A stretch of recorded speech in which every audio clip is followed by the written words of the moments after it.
Everyone, चंद्र ग्रहण और earthquake के बीच का रिलेशन आइए जानते हैं। तो भाई चंद्र ग्रहण जब आता है तो फिर अर्थक्वेक क्यों आ जाता है? क्या इसी वजह से आता है क्योंकि चंद्र ग्रहण आया है तो इसलिए अर्थक्वेक आएगा? और अर्थक्वेक की वजह से it's okay, let's talk, let's discuss.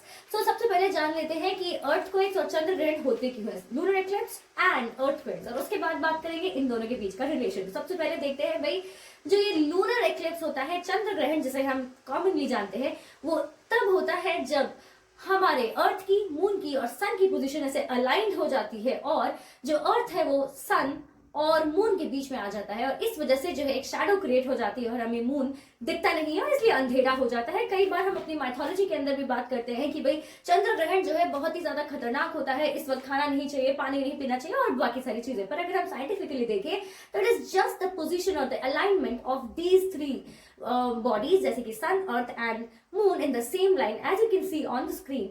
और इसी के साथ हम देखते हैं कि चंद्र ग्रहण हो जाता है। लेकिन अगर हम बात करें कि उसके ठीक बाद नेपाल के अंदर जो है 6.3 मैग्नीट्यूड का जो अर्थक्वेक आया, क्या उसका रिलेशन हमारे इस लूनर एक्लिप्स से था? तो देखा जाता है कि जब अर्थक्वेक्स आते हैं तो वो इसलिए होते हैं जब दो टेक्टोनिक प्लेट्स एक दूसरे की तरफ मूव कर रहे होते हैं और कोलाइड कर जाते हैं, तब एक ट्रेमर या वाइब्रेशन प्रोड्यूस होती है, वेव्स जनरेट होते हैं जिनकी वजह से वाइब्रेशंस होते हैं, और इन वाइब्रेशंस को जब हम अर्थ के सरफेस पे फील करते हैं तो इनको हम कहते हैं अर्थक्वेक।